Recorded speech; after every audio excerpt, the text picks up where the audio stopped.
5 dari SDN Margono, Kabupaten Mojokerto, Jawa Timur. Nama saya Rohmawati SPDFD. Assalamualaikum warahmatullahi wabarakatuh. Waalaikumsalam. Ibu-ibu sekalian, di sini saya mengimbaskan tugas saya dalam pendidikan guru penggerak, yaitu untuk mendiseminasi atau mengimbaskan modul 1.4 kepada rekan-rekan yang ada di sekolah. Apa itu budaya positif? Sebelum kita mengetahui budaya positif, mari kita menuju ke pertanyaan nanti. Di sini nanti kita mencoba mengikuti apa yang ada di dalam setiap slide atau apa yang saya sampaikan, sehingga semua ibu bisa mengetahui, merasakan apa yang sebenarnya terjadi. Pada kita setelah pertemuan ini harus ada perubahan dari diri kita. Yang pertama, kita mengikuti pertanyaan terlebih dahulu. Di sini ada pertanyaan, apakah Anda setuju dengan pernyataan ini? Kita langsung menuju ke diri kita sendiri. Kita harus punya pendapat. Setiap orang berhak berpendapat. Jadi mohon untuk memberikan pendapatnya. Bagaimana menurut Anda? Setujukah Anda dengan hukuman itu dapat mendisiplinkan anak? Gimana? Dapat diresapi, apakah hukuman menurut Bapak Ibu, menurut Ibu-ibu selama ini bisa mendisiplinkan anak? Bagaimana tadi? Hukuman, apakah Anda setuju jika hukuman itu dapat mendisiplinkan anak? Dengan hukum anak bisa disiplin. Bagaimana? Barangkali ada yang mau berpendapat, monggo.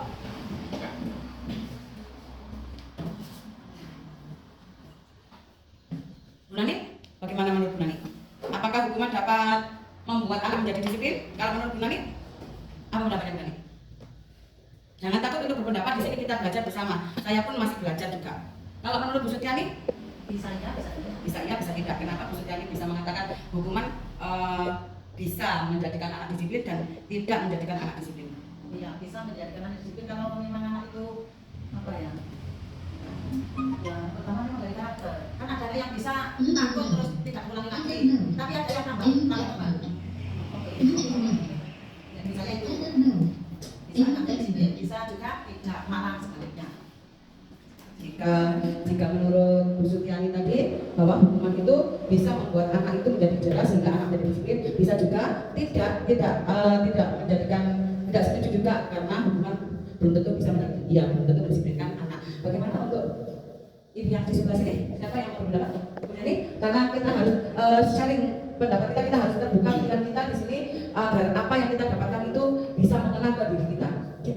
Ini harus kita kita resapi, kita implementasikan atau kita praktekkan, kita hubungkan dengan apa yang kita sudah kita lakukan sehari-hari. Monggo, bagaimana kalau ibunya dari TK? Kalau menurut saya benar seperti Ibu Sutyani tadi, melihat karakter anak. Melihat karakter, ya. Ada juga anak yang mendapatkan hukuman itu malah memberontak, malah Ya malah sebaliknya. Iya, ada yang memberontak terus tambah bandel itu ada yang tipe-tipe penakut itu bisa lebih disiplin lagi, bisa melihat karakter anak. Ya, melihat karakter anak. Berarti di sini hukuman menurut ibu-ibu bisa jadi dapat mendisiplinkan anak, bisa jadi dapat tidak membuat anak menjadi disiplin. Kita lihat nanti ya. Kemudian di pernyataan yang kedua, setujukah Anda jika pemberian hukuman dengan hal yang positif, hal yang baik? Pemberian hukuman dengan hal positif seperti membaca atau membersihkan halaman sekolah dapat meningkatkan disiplin anak. Ada yang mau berpendapat? Jangan tekan. Pemberian hukuman dengan hal positif seperti membaca atau membersihkan halaman. Kita mau menghukum anak dengan misalkan membersihkan halaman. Ayo, karena tidak mengerjakan tugas, bersihkan halamannya. Apakah itu bisa meningkatkan disiplin anak? Bagaimana? Susun? Bisa. Ya, menurut pendapat saya, jawabannya seperti pada nomor 1 tadi. Karena anak membersihkan halamannya itu dengan cara terpaksa, kemudian anak tersebut masih tetap membandel, masih mengulang juga kesalahan yang dilakukan. Ada juga dengan diberi hukuman yang seperti itu, anak-anak itu cenderung atau kapok. Ya, terima kasih. Ada Bu Sri mau menambahkan? Silakan. Barangkali punya pendapat. Barangkali mau pendapat lain? Oh, kita lihat yang ketiga dulu. Memberi penghargaan. Nah, di sini mungkin ibu guru dari TK masih punya angan-angan. Memberi penghargaan dapat meningkatkan motivasi belajar anak. Setujukah dengan hal tersebut? Bukan seperti yang saya lihat. Iya, setuju Bu. Ya, kenapa alasannya setuju? Karena saya sendiri biasanya kalau anak itu tidak mau misalnya untuk belajar, kalau dikasih waktu misalnya yang lainnya dia belajar berusaha untuk lebih baik supaya dapat Gitu. Adakah yang punya pendapat lain, Bu Sri? Pasti ada perbedaan pendapat. Bu Eli, barangkali? penghargaan, apakah dapat meningkatkan motivasi belajar anak? Assalamualaikum warahmatullahi wabarakatuh. Waalaikumsalam warahmatullahi wabarakatuh. Menurut pendapat saya, penghargaan ini akan membuat anak tidak baik. Menurut saya loh ya. Karena tidak akan belajar dengan baik kalau tidak ada uangnya tadi. Iya. Maksud saya malah menimbulkan hal yang negatif. Maaf ya. Iya. Itu pendapat saya. Ayo sebentar ya saya. Terima kasih atas jawabannya Bu Eni. Bagaimana dengan Bu Tati? Menurut saya penghargaan bisa meningkatkan motivasi anak. Karena penghargaan itu bermacam-macam. Bisa berupa pujian, bisa berupa makanan ataupun benda-benda seperti buku dan lain-lain. Dengan penghargaan tersebut anak merasa dihargai dengan hasil kerjanya, sehingga anak akan merasa untuk lebih percaya lebih baik lagi. Begitu. Jadi dengan penghargaan akan meningkatkan motivasi anak baik dalam belajar maupun sikap. Terima kasih atas jawabannya Bu Tati. Kita akan mengetahui lebih lengkap lagi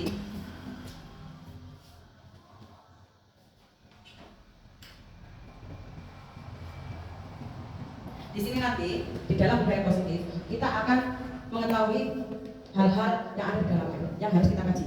Yaitu yang pertama disiplin positif dan nilai-nilai kebajikan. Yang kedua ada teori motivasi. Tadi Bu Tati juga sudah mengatakan bahwa ada motivasi nanti tersendiri ketika akan mendapatkan penghargaan. Kemudian ada hukuman dari penghargaan sendiri dan restitusi. Kemudian yang ketiga ada keadaan kelas. Kemudian ada kebutuhan dasar manusia. Yang kelima ada 5 posisi kontrol dan yang keenam segitiga restitusi yang akan kita pelajari lebih dalam. Di sini kita masuk ke dalam perubahan paradigma, di mana kita akan membahas satu permainan. Ibu-ibu bayangkan berpasangan, bermainnya berpasangan. Kebetulan ini pas 1, 2, 3, 4, 5, 10 orang. Jadi pas berpasangan. Tentukan salah satu orang menggenggam sesuatu yang ibu-ibu anggap itu hal paling berharga bagi ibu-ibu semua. Satu orang bertugas sebagai menggenggam barang tersebut atau sesuatu, bisa anak, bisa harta, bisa suatu rahasia. Silakan tangan kanan menggenggam dan satu orang satunya yaitu pihak temannya harus berusaha membuka genggaman tersebut. Apapun itu bagi yang memegang atau menggenggam diusahakan jangan sampai terbuka karena ini adalah hal berharga. Jangan sampai orang lain itu mengetahuinya. Sama halnya ketika kita memiliki rahasia di dalam rumah tangga atau di dalam sebuah lembaga, kita tidak ingin orang lain mengetahui hal rahasia yang ada di dalam rumah tangga kita. Silakan, bolehkah dilakukan. Bu Tati bisa berpasangan dengan Bu Sri, Bu Sutiani dengan Bu Supia, Bu Dila dengan Bu Eni, Bu Fa dengan Bu Ima, dan Bu Dede dengan Bu Dwi. Silakan menggenggam tangan sebelah kanan saja atau tangan manapun yang menurut ibu-ibu paling kuat untuk melakukan genggaman. Jangan biarkan genggaman tersebut bisa dibuka oleh teman Anda. Bisakah kita mulai? Kita mulainya cukup sebentar saja. Kita buat 6 detik atau 8 detik saja. Yang penting usahanya, ya? Siap? Siap? Persiapan. 1, 2, 3. Silakan dibuka tangan genggaman dari rekan Anda. Silakan. Iya, ya. Selesai. Silakan. Selesai. Berusaha kuat untuk mempertahankan apa yang kita punya. Itulah yang seharusnya. Kita harus berpegang teguh dengan pendirian kita. Nah, itu ada banyak hal yang kita petik dari apa yang kita lakukan barusan. Baru saja kita melakukan kegiatan itu bisa juga dikerjakan di kelas-kelas panjenengan. Apakah itu manfaatnya? Apakah nanti manfaatnya? Di sini genggaman. Bagi ibu-ibu yang menggenggam, bagaimana perasaannya? Pasti berusaha keras, ya kan? Dalam mempertahankan apa yang ada di dalam, tidak ada apa-apa kan? Tapi di dalam pikiran kita, hati kita, ini ada sesuatu yang berharga. Sudah kita yakini bahwa ini berharga bagi kita, orang lain tidak boleh melihat. Bagaimana dengan ibu yang ingin membuka? Pasti akan penasaran kan? Berusaha sekuat apapun itu pasti jangan semua berusaha untuk membuka. Apa yang terjadi? Bisa nggak membuka? Bisa. Hanya saja ini tadi karena permainan. Saya bilang 6 detik sudah selesai, baru kita lepas. Oke. Nah, kita dibawa alam sadar. Ternyata karena ada aturan tadi 6 detik terlepas sendiri. Karena apa? Hati kita yang ingin melepaskannya. Bagi yang memegang, kenapa kok bisa terlepas genggamannya? Karena hati kita sendiri yang ingin melepaskannya. Orang lain tidak bisa melepaskan. Adakah yang berhasil melepaskan tadi? Berhasil Bu Tati? Ternyata kurang kuat usahanya. Dari sini kita bisa pelajari. Ini juga harus kita tanamkan pada diri kita bahwa hati orang lain itu tidak bisa kita kendalikan. Hati orang lain tidak bisa kita kendalikan. Sama halnya dengan murid kita. Kita tidak bisa memaksa murid kita itu seperti apa yang kita inginkan. Kamu harus ini supaya kamu jadi pintar. Kalau anaknya nggak mau, ya nggak mau. Bagaimana agar mereka mau? Ya harus dari hatinya sendiri. Loh, kalau nggak dipakai dia nggak akan punya perasaan seperti itu ya. Nah, kita yang akan memancingnya. Dengan apa? Entah itu dengan kebiasaan, dengan ucapan yang mereka tidak tanpa mereka sadari seperti halnya tadi. Setelah 6 detik kita bisa melepaskan, kita bisa menyudahi permainan ini. Loh, dengan aturan tadi loh. Dengan aturan akhirnya mereka mau akan melepaskan sesuai aturan mainnya. Itu sama dengan kita. Dalam kehidupan sehari-hari kita bisa masukkan permainan ini ke dalam hidup kita. Kita tidak bisa memaksa pasangan kita untuk suka sepenuhnya kepada kita. Apa yang kita lakukan? Kalau bukan dia sendiri yang ada perasaan. Kita tidak bisa memaksa, misalkan yang berhenti merokok. Kalau bukan dari hatinya sendiri, tidak akan bisa. Sama halnya ketika kita menyuruh anak kita sholat, tidak masuk merokok, percuma. Kalau bukan dari hatinya, bagaimanakah kita? Yang harus kita lakukan. Nah, dari ini perubahan paradigma itu, ilusi guru mengontrol murid ini yang harus kita lakukan. Bahwa guru itu tidak bisa mengontrol murid. Kemudian bahwa kritik dan membuat orang merasa bersalah dapat mematang karakter. Sebagai contoh seperti ini. Kamu kalau tidak piket, kamu nanti akan saya berikan nilai yang jelek. Akhirnya kekuatan karakternya, harapannya dia akan belajar supaya nilainya bagus. Harapannya seperti itu. Itu yang harus kita ubah. Bahwa membuat orang merasa bersalah itu bisa mematang karakter. Sama halnya dihukum supaya jerah. Orang jerah itu kan namanya kapok, tidak mengulang. Salah. Itu yang salah, paradigma yang harus dirubah. Bahwa hukuman itu bukanlah membuat orang itu membuat mereka itu merasa bersalah, menunjuk kamu melakukan kesalahan jadi kamu harus dihukum. Kemarin kamu memukul teman, berarti sekarang kamu dihukum. Itu berarti tidak dapat menguatkan karakter. Di sini bahwa semua penguatan positif itu efektif dan bermanfaat. Sebagai contoh tadi penghargaan, ujian. Itu ilusi yang selama ini kita hadapi dan yang ada di dalam kehidupan sehari kita. Bahwa kalau dipuji, oh pintar ya ini, pasti akan membuat ini sangat bermanfaat. Ternyata belum tentu juga.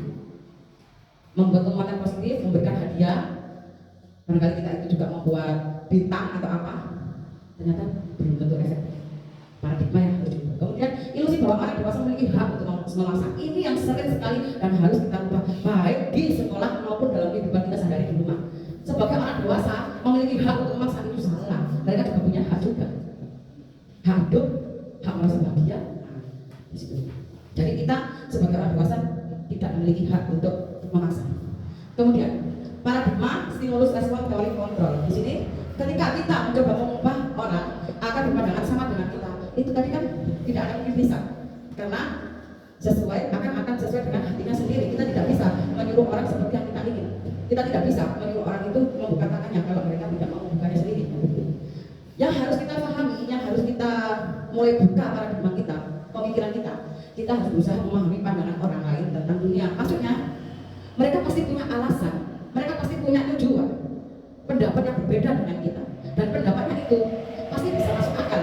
Walaupun di dalam pikiran kita, pendapat akal pikiran kita itu tidak masuk akal, tapi secara terus-menerus jika kita dalami, oh iya, ternyata mereka melakukan ini ada maksudnya.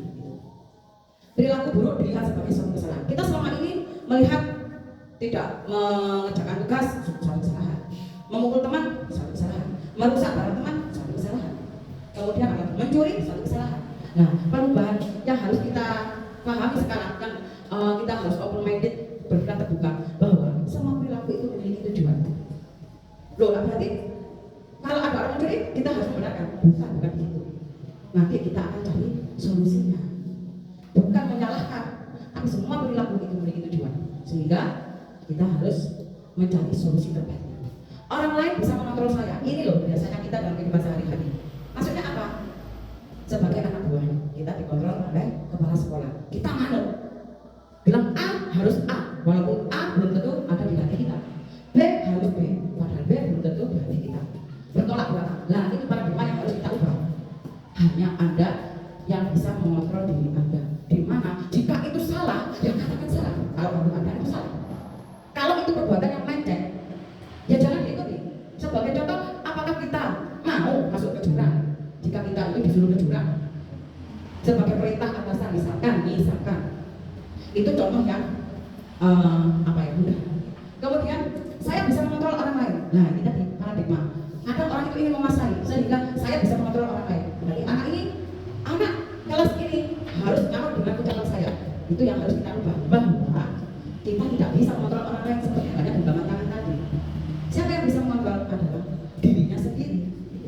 Jadi bagaimana harusnya? Ya kita menyadari bahwa setiap orang berhak memiliki pandangan yang luas tentang dunia. Kemudian pemaksaan ada pada saat bujukan bahkan. Maksudnya apa? Ketika kita membujuk, ayolah belajar, ayolah belajar. Belajar sekarang lah, pemaksaan itulah yang harus kita ubah sekarang. Dengan cara apa? Yaitu dengan kolaborasi. Ketika anak-anak itu kita ajak kerjasama, mereka itu tidak merasa diperintah. Ketika mereka kita ajak kerjasama, ayo kita belajar, ya kita selesaikan ini. Ayo bersama-sama. Bagaimana orang ini bisa menjadi nyaman untuk kita? Nah, ketika mereka dianggap magang, dibutuhkan oleh gurunya, diajak bekerja sama, mereka dengan senang hati memberikan tubuhnya, tenaganya, apapun itu. Itu yang terjadi. Model berpikir penakalan ini loh biasanya kita. Ini yang terjadi. Kalau anak itu ngeyel, aku mau, aku berarti kalah. Itu yang salah. Di dalam setelah kita belajar ini, kita harus berpikirnya menang-menang, bahwa kita tidak kalah, anak tersebut juga tidak kalah. Kenapa? Tidak ada rasa benci di antara salah satunya. Ketika kita menang, oh kamu kok nganut kamu sama saya. Akhirnya, oh ternyata kenapa sampai ini, anak ini supaya nganut. Masalah. Dalam hati anak akan dendam, dia akan timbul rasa dendam sakit hati terhadap gurunya. Itu yang dikatakan menang kalah. Ya. Dari sini ada yang perlu dikonfirmasi atau ditanyakan? Kita menuju dari motivasi, hukuman, dan penghargaan atau dan restitusi.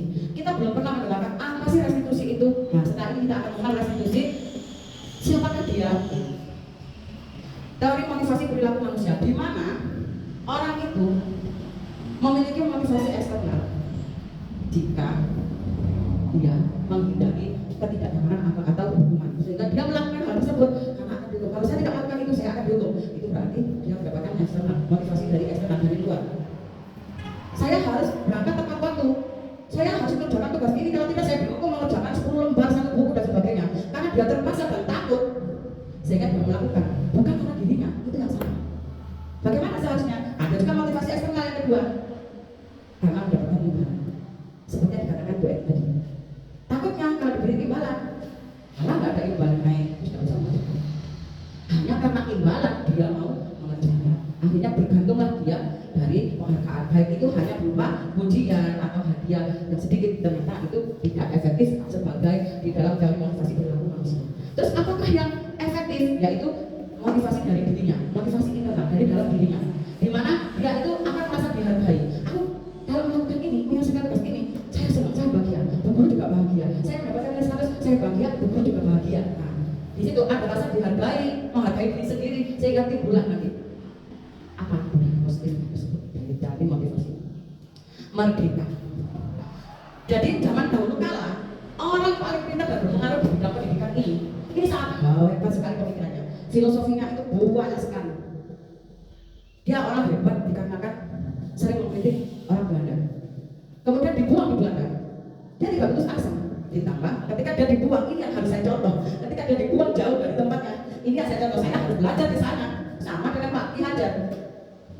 Dia tambah belajar di Belanda, sehingga ketika dia turun gunung, dia sudah menjadi orang yang hebat dan siap untuk memajukan dimanapun itu tempatnya, baik itu negaranya atau wilayahnya. Itulah Pak Ki Hajar Dewantara yang sangat hebat sekali di dunia pendidikan. Di sini kata merdeka, ini ada hubungannya dengan kurikulum merdeka. Merdeka itu artinya tidak hanya terlepas dari perintah. Jadi kita tidak perlu memerintahkan anak. Kerjakan ini selama ini, tidak perlu. Itu berarti kita itu menjajah anak malahan. Tidak perlu, berarti kan kita tidak memerdekakan anak. Akan tetapi juga cakap buat memerintah dirinya sendiri. Sehingga bagaimana caranya? Ya biarkan anak itu sendiri yang memerintah dirinya. Ya apa caranya? Banyak caranya. Sebenarnya kalau 1 hari itu pertemuan itu tidak cukup. Karena pendidikan saya saja sudah hampir 2 bulan ini, 3 bulan. Sudah hampir 3 bulan dan sangat besar sekali manfaatnya. Saya praktekkan langsung ke anak-anak. Ternyata iya. Kita mengajar itu tidak perlu suara, tidak perlu pinter. Kita mengajar tidak perlu suara, tidak perlu pinter. Terus kenapa belum? Terus anaknya bagaimana kalau tidak pinter? Itu tergantung. Kita merdekakan dulu mereka. Merdeka seperti apa? Dibiarkan bermain dan sebagainya. Bukan, tapi biarkan mereka memerintah dirinya sendiri. Mereka ingin apa? Bahkan yang selama ini, ketika sebelum saya mengikuti pendidikan berpenggerak, saya itu melakukan pembelajaran dengan literasi digital, dengan pembelajaran di luar kelas. Itu masih salah ternyata. Bukan merdeka belajar ternyata. Kalau ada kita, wah, gurunya sudah bergerak ini, sudah mau melakukan pembelajaran di luar kelas, sudah bergerak. Ternyata itu bukan merdeka belajar. Terus yang dikatakan merdeka belajar itu apa? Ya kita tanyakan ke anak. Setiap hari, saya selalu sulit. Sekarang kita ada di pelajaran ini. Tujuan kita pembelajaran hari ini adalah kita harus belajar mengenai A, B, C, D misalkan. Kita enaknya apa ya? Kalian maunya apa? Baca di luar. Oke, dari situlah kita harus mulai berpikir. Oh, jadi kita perlu pindah. Enggak, kita kan dibekali akal untuk membuat berbagai macam suasana apa ya, sehingga kita ketika di luar dihadapkan dengan masalah itu, kita bisa mencampur seperti hanya kan 13 yang menjadi jus. Ya kan, kalau jus kan sudah tidak ada lagi. Ketika kita membuat rasa angkat bisa dari sawi dicampur dengan apa, seperti kan sama halnya. Sebenarnya kurikulum Merdeka adalah semua kurikulum itu tujuannya itu sama, karena semua itu berdasarkan dari beliau. Pemikirannya itu dari beliau. Hanya saja kita berkreasi. Kalau seperti ini bagaimana ya anak-anak Indonesia? Kalau seperti ini bagaimana anak Indonesia? Kita bereksperimen. Bagaimana dengan eksperimen kali ini? Apakah berhasil? Nah sekarang saatnya saat kurikulum Merdeka ini itu sangat bagus sekali untuk kita. Apa itu restitusi? Yang sering kita, yang tadi saya tanyakan, kita tidak pernah mendengarkan restitusi. Bahwa restitusi itu sebenarnya prosesnya itu tadi. Ketika anak-anak minta keluar, proses menciptakan kondisi bagi murid untuk memperbaiki kesalahan mereka, sehingga mereka bisa kembali pada kelompok mereka dengan karakter yang lebih kuat. Restitusi itu adalah cara pemecahan masalah, di mana kita tidak perlu menyalahkan anak, sehingga nanti anak-anak itu tahu posisinya itu ada di mana, apakah tidak ada di posisi yang salah atau yang benar, dan harus melakukan apa. Mereka akan mencari solusi sendiri. Itu restitusi. Di dalam restitusi itu yang paling utama itu kolaboratif. Di sini kita hanya sebagai penengah. Penengah di sini bagaimana? Biarkan anak sendiri yang menentukan. Kalau seperti ini harusnya seperti apa? Sebaiknya harusnya kamu lakukan apa? Itu kita kembalikan ke mereka. Biar mereka sendiri yang menentukan. Bukan kamu karena memukul temanmu, ayo silakan bersihkan kamar mandi. Bukan. Itu menjadi hukuman dan membuat anak juga menjadi dendam. Hukuman tidak akan membuat karakter anak menjadi kuat, tapi melainkan akan timbul dendam di dalam hatinya. Nah, rasa dendam inilah yang harus kita hapus agar mereka merdeka. Ini ada 9 ciri-ciri restitusi, bukan untuk menebus kesalahan. Jadi ketika dia itu melakukan tanggung jawab atas tindakannya, itu bukan menebus kesalahannya, tapi belajar dari kesalahannya. Dari sini dia menyadari, diharapkan dia menyadari tidak akan mengulanginya lagi. Kemudian memperbaiki hubungan. Dari restitusi ini setelah selesai tidak akan ada yang namanya ada ini manusia dibenar sama guru, berarti aku salah. Tidak ada. Tapi ketika mereka kembali, mereka sudah pada posisi sama-sama kuat, sama-sama menang, sehingga tidak ada lagi konflik batin di antara mereka. Tawaran bukan paksaan. Kita menawarkan kepada mereka. Sebaiknya kalau kamu melakukan ini, apa yang harus kamu lakukan? Jangan kita yang memberikan jawaban. Bagaimana kalau kamu menyapu? Bukan. Biarkan mereka sendiri. Kemudian restitusi mencari kebutuhan dasar yang mendasari tindakan. Dalam restitusi ini mencari kebutuhan dasar itu alasan. Kenapa sih ada tindakan ini? Kenapa sampai terjadi perusakan? Kenapa sampai terjadi pemukulan? Kenapa sampai terjadi terlambat atau tidak mengerjakan tugas? Di situ mereka pasti punya alasan. Di sini guru sebagai pendengar memfasilitasi saja. Jadi tidak sampai sama, tidak sampai kita mengeluarkan, ayo belajar diam, berdiri duduk. Nanti akan ada triknya kenapa mereka menjadi tertib di dalam kelas atau meyakini apa yang harus mereka lakukan. Saya lanjut ya. Keyakinan kelas ini yang harus kita harus ini wajib saya sampaikan ke ibu semuanya. Waktunya harus hampir 1 jam, padahal ini belum selesai, masih di tahap ketiga keyakinan kelas. Pada keyakinan kelas ini, mengapa kok bukan peraturan? Mengapa harus keyakinan? Karena jika peraturan, orang pasti masih melanggar. Tapi kalau sudah meyakini, tidak. Sebagai contoh, mengapa kita melakukan peraturan menggunakan helm? Pasti kalau sekarang ditanya pasti jawabannya ya agar selamat, agar melindungi kepala. Tapi kenyataannya mau disadari atau tidak, pasti jawabannya adalah agar tidak terhilang. Iya, helm sebenarnya agar tidak terhilang. Itu bukan untuk menyelamatkan. Kalau sudah kita yakini bahwa helm itu bisa melindungi kita, pasti kita akan menggunakan helm walaupun itu tidak ada operasi atau apapun itu, pasti kita menggunakan helm. Itu perbedaan antara peraturan dengan keyakinan. Jadi lebih formal antara peraturan dan keyakinan. Jadi kita harus membuat keyakinan ke anak-anak. Dengan keyakinan itu, sehingga kita itu bisa menimbulkan motivasi intrinsik di dalam anak-anak. Karena dia meyakini, oh kalau saya melakukan ini, maka yang terjadi seperti ini. Jika saya sholat, misalkan, jika saya sholat, maka Allah lebih sayang sama saya. Jika saya mengerjakan tugas, maka ini sangat bermanfaat untuk saya, bukan karena bu guru, bukan karena hukuman, bukan karena nilai, tapi karena dirinya. Itu yang harus kita katakan ke anak-anak. Di sini disadari atau tidak, ini tulisannya peraturan kelas, karena ini sudah saya ambil dari modul, warnanya tidak bisa diperjelas. Ini peraturan kelas. Peraturan kelas itu pasti ada. Dari peraturan kelas yang diyakini itu akan menjadi keyakinan kelas. Nah, keyakinan kelas jika terjadi maka menjadi lingkungan yang positif. Lingkungan yang positif jika bisa bertahan, lingkungan positif yang bisa bertahan, ini menjadi budaya. Sudah, kita nggak usah mengingatkan lagi. Anak-anak tidak perlu kita ingatkan, lantainya harus bersih, agar kamu nyaman di dalam kelas. Tidak perlu kita ingatkan pun, kalau sudah menjadi budaya, berarti kelas kotor. Mereka bersihkan sendiri. Tanpa piket pun mereka akan seperti itu. Di sini ada 2 contoh kesepakatan kelas dari TK Dharma Wanita, dan ini dari entah tingkat SD, SMP atau SMA. Ini saya ambil dari modul kesepakatan kelas yang dibuat oleh TK Dharma Wanita Persatuan 1. Datang tepat waktu, mengucapkan salam, menjaga kebersihan sekolah, berdoa sebelum dan sesudah kegiatan, aktif dalam pembelajaran, tertib. Kemudian yang kedua, kesepakatan kelas. Kami guru dan murid yang saling menyayangi, maaf ini karena bukan. Kemudian kami murid yang semangat belajar, kami murid yang peduli dengan teman. Kalau dilihat dari 2 kesepakatan ini, manakah yang bisa dijadikan keyakinan kelas? Yang dari mana? Yang dari timur apa barat? Yang dari timur? Iya, harusnya yang bisa diterima anak tanpa paksaan pasti akan mereka itu lebih menerima kalimat-kalimat positif dibandingkan di sini. Ini lebih condong kepada perintah, ya kan, peraturan, sehingga kalau seperti itu mereka akan takut dengan hukuman nantinya di dalam pikiran mereka. Jadi apa yang harus kita lakukan? Membuat keyakinan kelas, dan itu juga sudah saya lakukan di dalam kelas saya selama 2 bulan. Tapi tidak tahu ya kalau setelah saya pergi bagaimana, apakah kembali lagi atau mudah-mudahan tetap berjalan seperti yang dulu. Di sini ada perbedaan peraturan dengan keyakinan kelas. Dari peraturan yang ada, selalu kembalikan buku ke tempatnya. Kita nanti akan tahu apa perbedaan peraturan kelas dengan keyakinan kelas. Kalau keyakinan kelas itu kita melatih tanggung jawab.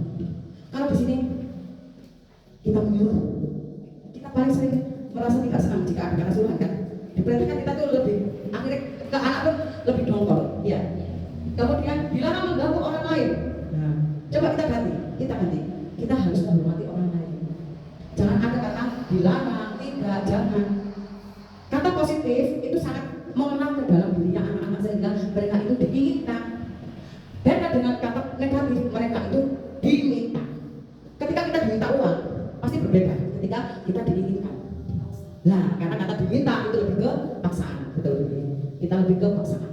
Dilarang melakukan kekerasan, kita ubah. Dengan cara apa? Ayo dihormati orang lain. Kita harus menghormati orang lain.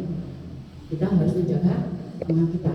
Dengan saling menjaga, maka mereka sama-sama dibutuhkan. Lagi-lagi bukan diminta untuk jangan melakukan kekerasan, malah anak tambah melakukan kekerasan. Kemudian gunakan masker. Keyakinan kelasnya, kalau mereka meyakini gunakan masker, selama ini apa yang terjadi? Mereka pasti akan melepas dan enggan untuk menggunakan. Ya, kalau mereka di dalam hatinya menggunakan masker itu untuk kesehatan, keselamatan. Ayo jaga kesehatan kita dengan menggunakan masker. Karena mereka takut kita sakit, mereka akan menggunakan maskernya. Seperti itu. Jangan berlari di kelas. Nanti jatuh, nanti terluka, kita lupa. Kita harus menjaga keselamatan dengan tidak lari di kelas. Pokoknya anak-anak itu kita minta untuk dengan menggunakan kata positif. Nah ini kita akan membuat keyakinan kelas. Apa sudah keyakinan kelas? Keyakinan kelas adalah segala sesuatu yang kamu tulis ya nanti yang harus kalian ini sebenarnya prakteknya saja untuk aksi nyata. Sesungguhnya saya sudah melaksanakan di awal. Harusnya keyakinan kelas ini dibuat di awal pembelajaran. Tahu acara baru kita harus buat keyakinan kelas. Yang terjadi. kemudian anak-anak yang sukses Ini apa seperti kenapa kok kelas kita harus nyaman? Bagaimana agar kelas kita nyaman? Mereka tanpa kita minta pun mereka itu membersihkan kelasnya. bisa dulu dalam selembar kertas. Akhir menarik itu kita bagi kertas-kertas. Boleh mereka itu sesuai dengan keterampilan atau kreativitas ibu-ibu semuanya. Kalau saya kemarin melakukan aksi nyata itu tidak kreatif sekali. Karena waktu mendesak dan kebetulan ketika melakukan aksi nyata saya sudah menerima SK dari pikiran alfabet. Sehingga keyakinan kelas dalam bentuk kotak. Kalau ibu bisa membuatnya dalam bentuk buah, bintang, apapun itu sesuai dengan kreativitas ibu. Adalah warna yang harus kalian taruhkan tulisan Intinya seperti itu. Tidak benar, bos. Jika sudah, jangan kita yang menempelkan. Kita kolaborasi sama anak-anak. Kita pakai tenaga mereka. Mereka itu sangat antusias. Ayo kita tempelkan. Jebret. Buatlah berwarna-warni agar tampak indah. Itu tulisan kalian. Sebagai contoh yang ada di belakang. Itu yang saya buat. Harapan kelas 5A dan keyakinan kelas 5A. Jadi anak-anak itu berubah itu karena itu. Karena mereka meyakini. Oh iya, saya tidak boleh saya harus menjaga mulut, tangan, dan kaki. Bahkan saya sampai membuatkan lagu untuk mereka. Ku belajar dari anak berbudi, kan ku jaga mulut, tangan, kakiku. Ku sayangi guru dan teman-temanku. Kita bersatu jadi yang terbaik. Di situ dari lagu itu kita mengompakkan mereka. Selama 2 bulan bersama mereka, itu saya belum pernah mengalami anak itu bertambah secara fisik. Tidak pernah bertambah secara fisik. Kalaupun itu nyelotok kata-kata yang tidak sesuai, langsung saya ucapkan. Kan ku jaga mulut, tangan, kakiku. Otomatis mereka minta maaf. Karena kan ku jaga dari dirinya sendiri. Ayo, tidak boleh apa. Kalau kita bilang ayo tidak boleh apa, berarti kita menyuruh. Kalau kan ku jaga, kan dia menyuruh dirinya sendiri. Kan ku jaga mulut, tangan, kakiku, seperti itu. Sehingga dari mulut diharapkan anak-anak tidak berkata kotor, tidak mengejek teman. Dari tangan mereka tidak memukul, dari kaki tidak apapun itu melakukan tindakan kekerasan. Itu contoh dari keyakinan kelas, tapi nyatanya nanti dihukum oleh penghargaan. Kok bisa dihukum oleh penghargaan? Karena penghargaan itu sebenarnya bisa menurunkan kualitas. Penghargaan itu bisa menurunkan kualitas. Anak itu tidak akan berkualitas kalau tidak ada penghargaannya. Hari ini kita menyiapkan, saya ada hadiah, misalkan benda apa yang besar. Mereka akan berlomba-lomba berkualitas. Hari ini saya tidak punya apa-apa, ya sudah mereka sudah berkarya lagi dengan kreativitasnya, sehingga kualitasnya menjadi turun. Hanya karena penghargaan. Jadi penghargaan itu bukan atau tidak efektif sebagai penerapan dalam belajar.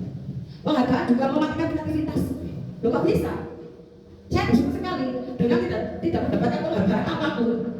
Dengan tidak mendapatkan penghargaan apapun. Saya bersyukur apa? Ya apa ya? Apa saya harus berkarya seperti ini? Bebas berkarya. Tapi ketika ada penghargaan berat, oh ada pendukungnya ini dan itu juga digagalkan kenapa? Karena adanya sebuah bisnis. Walah, ternyata ada bisnis sudah, kreativitas sudah hilang. Sehingga dalam 1 tahun saya vakum dalam hal menulis.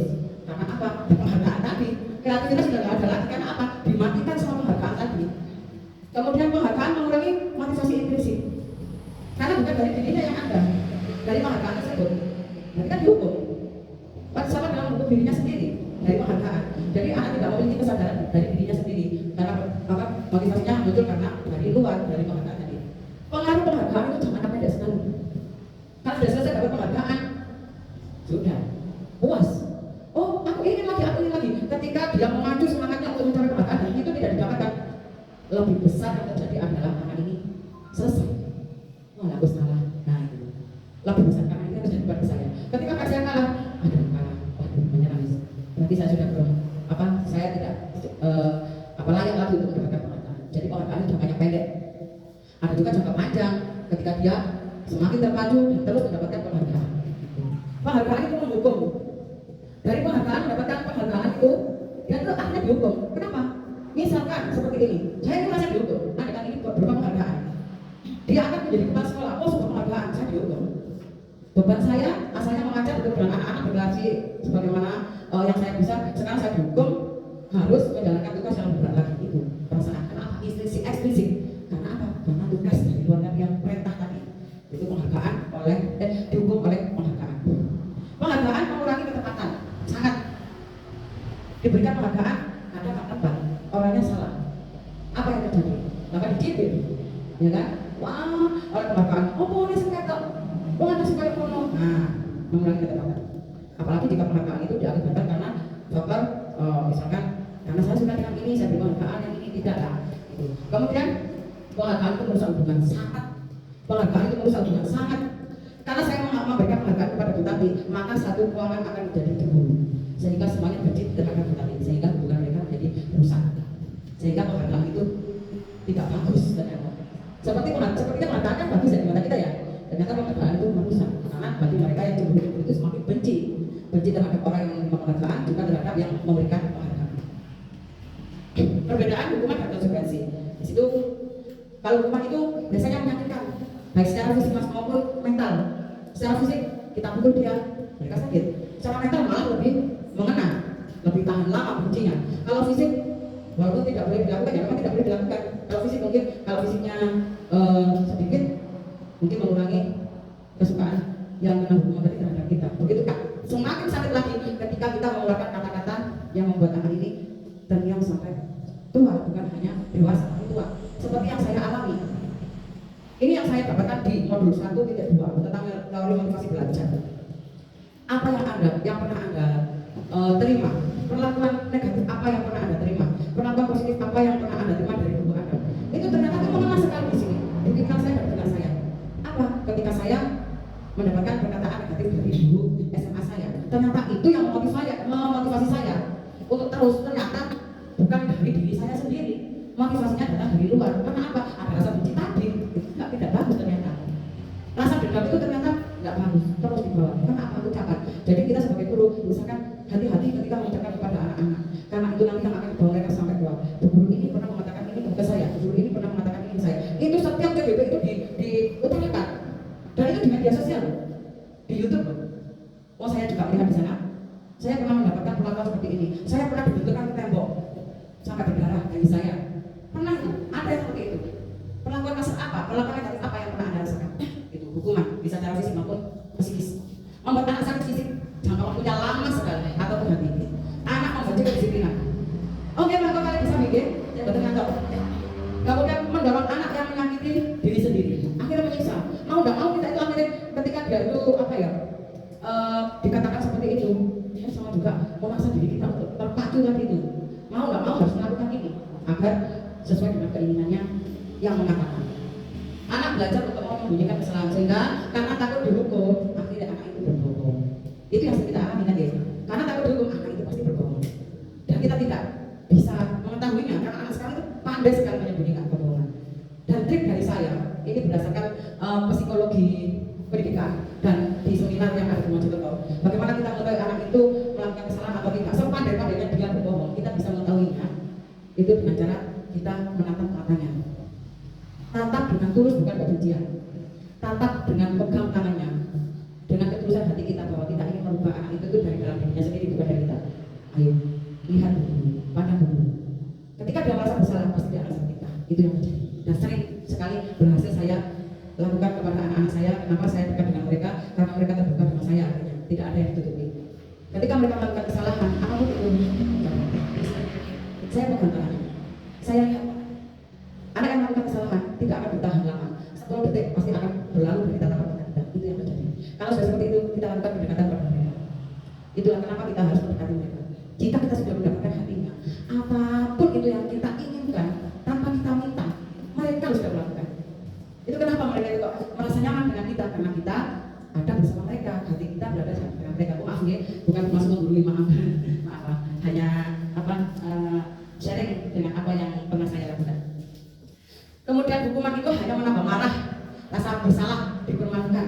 Nah ini nanti, kenapa restitusi itu perlu? Agar anak itu tidak merasa bersalah, tidak dipermalukan, bahkan merasa tidak dihargai. Biasanya kalau mereka melakukan kesalahan dan kesalahan kita selalu menyelesaikan di depan anak-anak yang lainnya, itu kesalahan kita.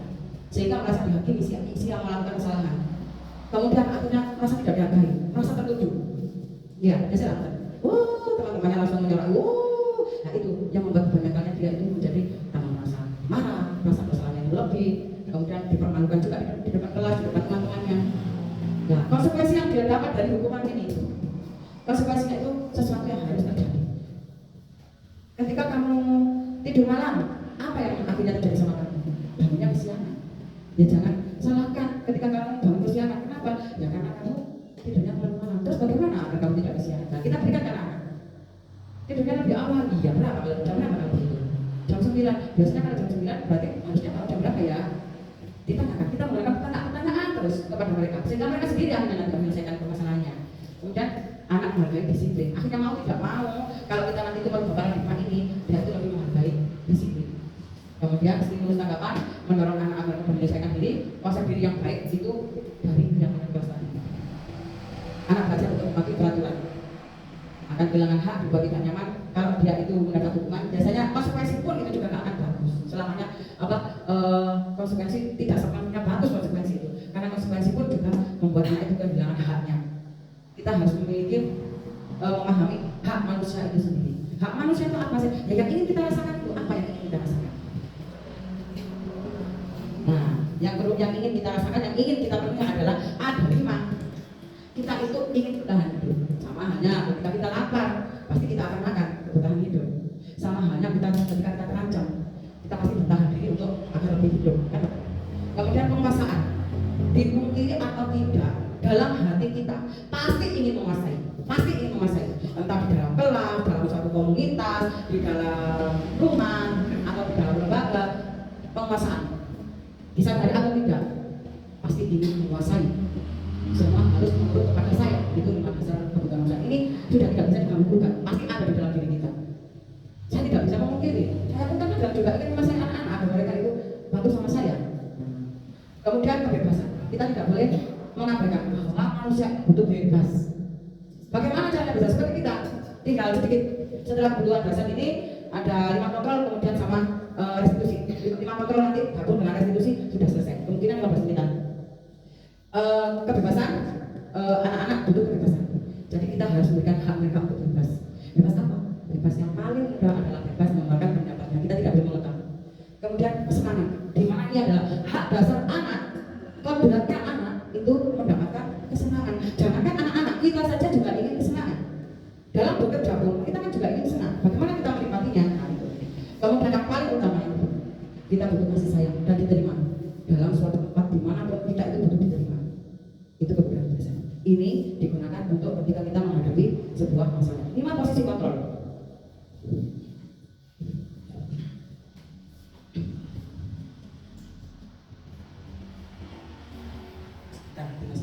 Lima posisi kontrol yang harus kita tahu adalah sebagai penghukum, pembuat orang merasa bersalah, sebagai teman, pemantau, atau manajer.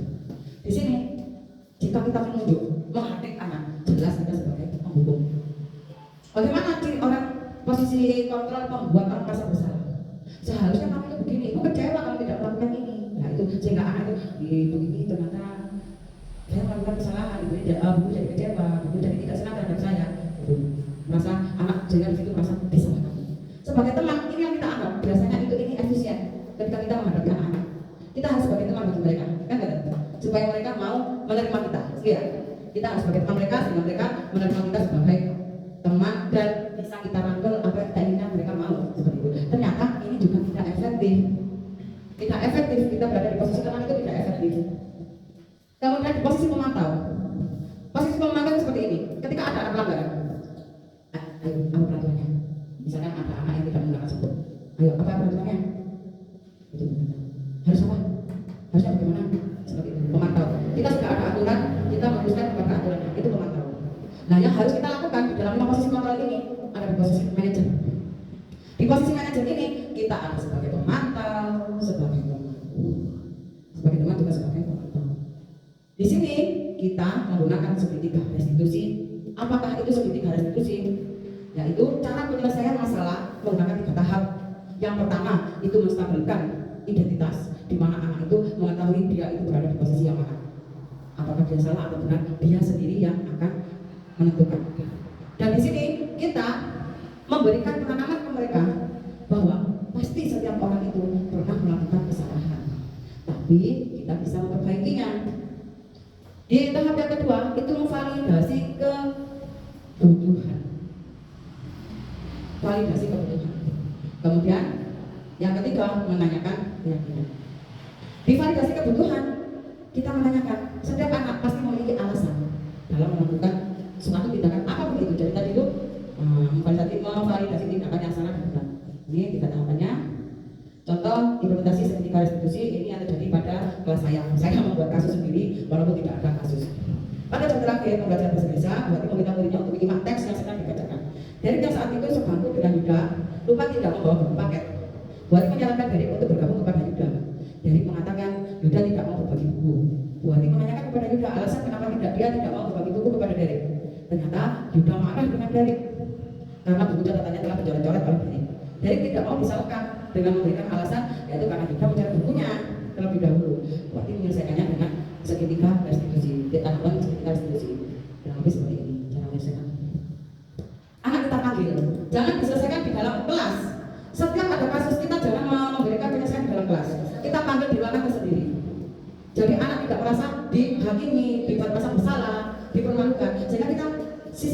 entah di ruang BP atau di ruang UKS, di ruang guru, aku itu pokoknya di ruang tersendiri. Ini ada kendala teknis mengenai yang pertama saya lakukan adalah menstabilkan identitas. Kita harus membuat hati mereka itu nyaman terlebih dahulu, menyamankan hati mereka. Tidak boleh dalam perasaan sama-sama dendam. Bagaimana kabarnya sekarang? Masih berdekat atau tidak? Sudah baik kan? Nah, sudah baik. Kita tanyakan kepada mereka. Tahu tidak? Kenapa dipanggil? Nah di situ mereka akan tahu. Kalau tidak tahu, kalau tidak sadar menyadari kesalahannya, dia tidak akan mengatakan. Kalau dia menyadari apa yang terjadi, dia akan mengatakan, tahu bu, apa? Jadi mengatakan bahwa Yuda tidak mau berbagi dulu. Oh iya, kenapa? Kalau Yuda kenapa? Menstabilkan identitasnya. Saya merusak, kalau Derek merusak tanda si Yuda, sedangkan Yuda tidak mau membuat berbagi buku dengan Derek. Nah di situ kita stabilkan. Tidak berbagi dengan merusak buku teman, apakah itu suatu tindakan yang benar atau yang salah? Biarkan mereka sendiri yang menjawab. Biarkan mereka sendiri yang menjawab, salah dan benarnya. Kemudian dari situ kita sama seperti segitiga restitusi tadi tahapannya. Setelah menstabilkan, di sana ada yang namanya setiap manusia itu semua pernah melakukan kesalahan. Tapi kita bisa memperbaiki kesalahan tersebut dengan mencari solusi terbaiknya. Bagaimana mencari solusi terbaiknya? Di situ setelah menstabilkan identitas, kita memvalidasi tindakan yang salah. Oh iya, ternyata kamu melakukan ini, apa yang harusnya kamu lakukan? Dengan menanyakan validasi tindakan kesalahan tadi itu dengan menanyakan alasannya. Setiap tindakan walaupun salah ataupun benar pasti memiliki alasan, pasti memiliki tujuan. Di situ kita harus tanamkan ke mereka. Kita tidak mencari yang salah maupun yang benar, tapi kita mencari solusi terbaik. Di situ kita berikan menanyakan keyakinan kelas yang sudah mereka buat. Harusnya kamu bagaimana dengan tindakanmu? Di situ dari memberikan membuat bahwa dirinya harus bertanggung jawab atas buku yang sudah dirusak. Bagaimana dia cara bertanggung jawab? Kita tanyakan saja dengan dia. Bukan kita yang ngomong, tapi dia sendiri yang memutuskan. Dengan cara apa?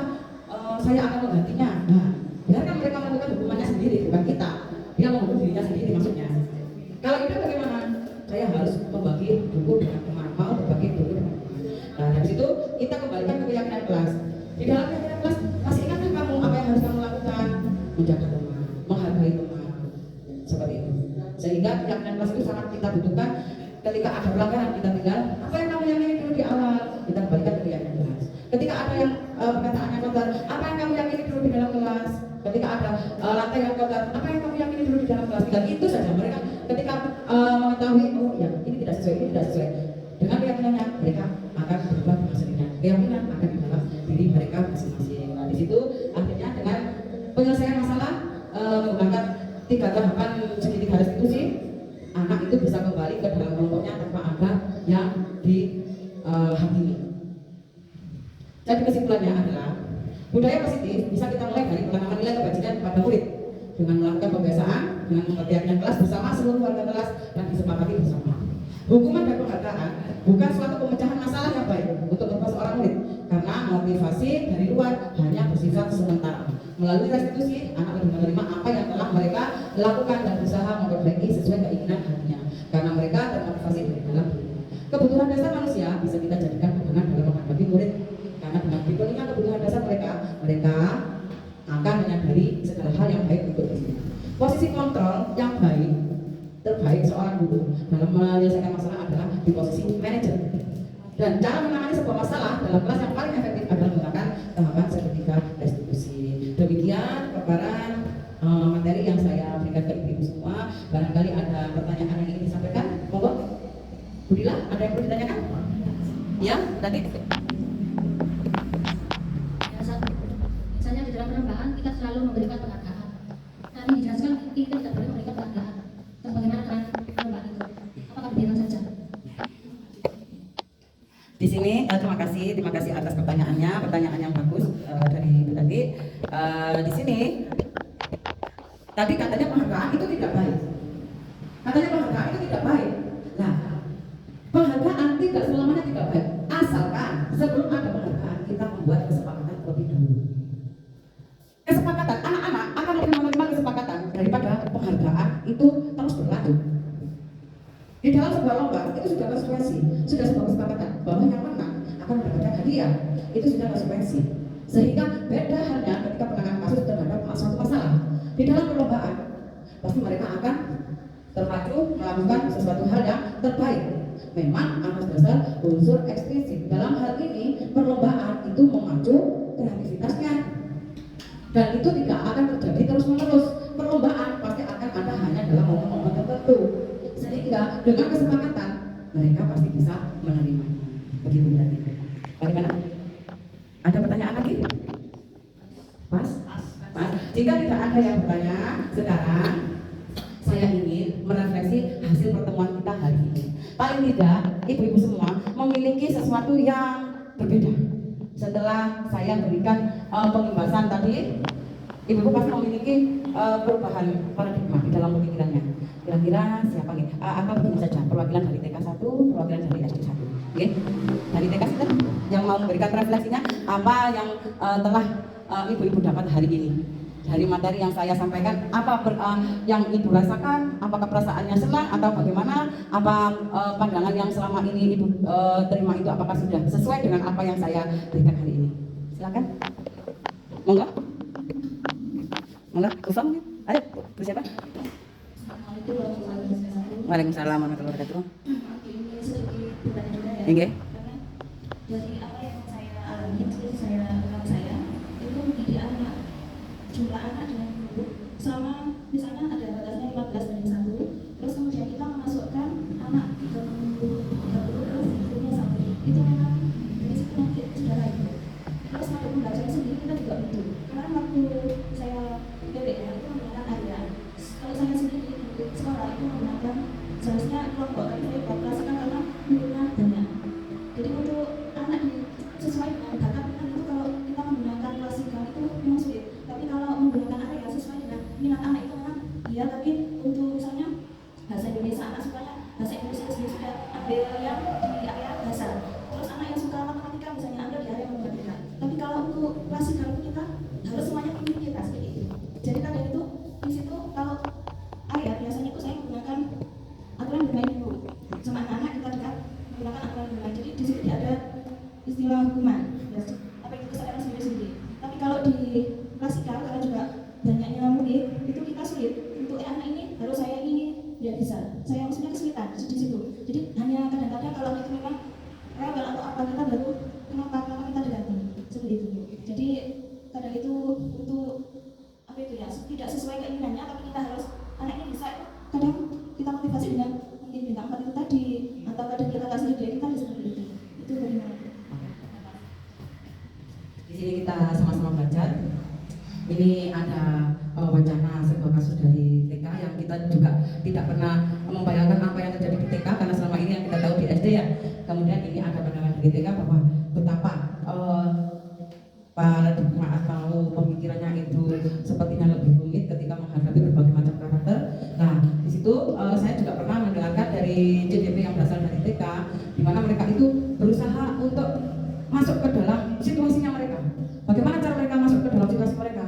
Ya, menyelam satu persatu, tidak satu persatu, tapi dalam keseharian kita itu pasti akan ada satu yang aneh. Itu kita akan berikan apa semacam catatan kecil yang perlu penanganan. Anak yang bukan penanganan khusus itu kita beri catatan kecil di buku kita. Oh, ini PR kita. Kita fokus saja dulu sesuai namanya juga Merdeka Belajar. Apapun itu, yang terpenting nantinya berpusat lagi kepada anak. Apapun itu yang dilakukan Bufa, itu benar. Apapun itu yang dilakukan, asalkan itu sudah berpihak kepada anak. Anak-anak merasa nyaman, itu sudah benar. Entah itu secara area, entah itu secara klasikal. Selama Bufa bisa menikmati di situ, tidak hanya Bufa yang menikmati, tapi anak-anak di situ bisa menikmati. Itu namanya sudah Merdeka Belajar. Di sini tugas kita setelah kita melakukan pembelajaran. Nah, permasalahan itu kan betul di catatan-catatan kecil itu yang sudah kita rangkum jejaknya. Kalau kita sehat ke rumah sakit, ada rekam kesehatan kita, jejak rekam medis kita. Itu pun kita harus melakukan itu kepada anak-anak kita di dalam kelas walaupun yang itu juga. Kita harus tahu siapa ya yang paling mendominan di kelas ini, siapa yang melakukan ini ya. Nah, PR-nya itu, nah itu kita dekati, set. Tidak harus dalam satu hari selesai, tidak bisa, tidak mungkin. Nah, dengan dasar kita dulu, kita tanyakan 5 berdasarkan 5 dasar kebutuhan manusia. Kita tanyakan pada dia, sebenarnya kamu ini ingin bagaimana? Nah, kalau sudah tahu ternyata dia itu di rumah itu tidak dihargai atau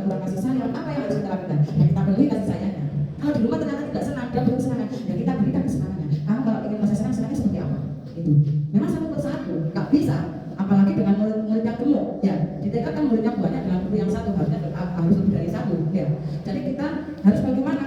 Tadi salah satu kita tidak bisa menularkan perubahan itu dengan mudah membalikan telapak tangan, tidak bisa. Kita harus satu persatu.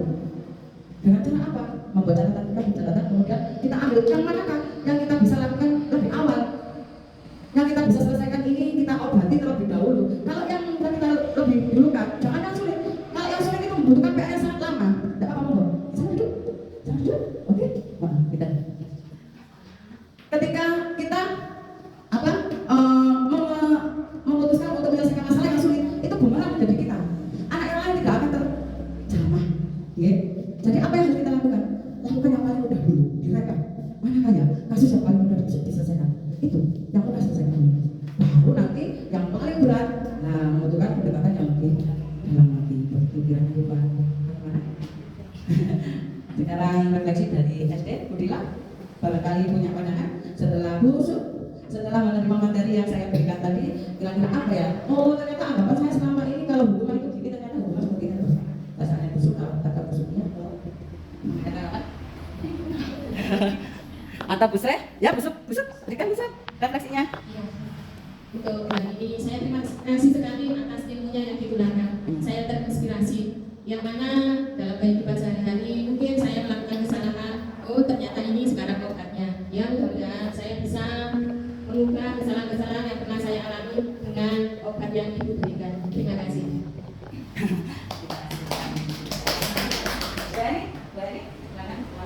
Mau refleksi? Kalau berarti barangkali ada unek-unek setelah melakukan pembelajaran hari ini.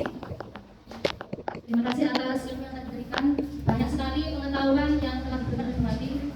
Sebelumnya kami memang meyakini bahwa hukuman itu dapat mendisiplinkan murid, tetapi hukuman itu tidak bisa mendisiplinkan murid, tetapi justru merasa dendam. Jadi kita harus membuat keyakinan terlebih dahulu kepada anak. Terus di dalam menyelesaikan permasalahan, biasanya kita menyelesaikan dalam kelas. Tetapi tadi kita harus mempunyai ruang yang khusus sehingga anak tidak merasa diyakini oleh seluruh murid dan guru.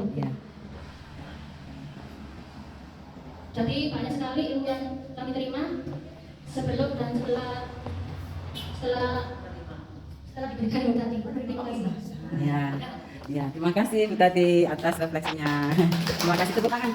Terima kasih ibu-ibu guru hebat semuanya. Saya yakin mulai dari hari ini ibu-ibu semuanya bisa memberikan bisa terbuka lagi dan bagaimana caranya agar pembelajarannya di dalam kelas kita itu berubah menjadi lebih istimewa sehingga anak-anak tidak lagi jenuh di dalam kelas karena mereka merasa disayang, diterima karena kebutuhan mereka dipenuhi. Kemudian jadi kita harus bergerak. Kalau bukan kita yang bergerak, siapa lagi yang bergerakkan? Karena yang bisa menggerakkan adalah diri kita sendiri. Itulah sekian dari saya. Terima kasih atas waktunya. Mohon maaf atas keterlambatan dan waktu yang sangat panjang ini. Dan saya mohon maaf sekali lagi dan terima kasih atas perhatiannya. Sekian, assalamualaikum warahmatullahi wabarakatuh. Kita sebagai guru harus bergerak agar Indonesia menjadi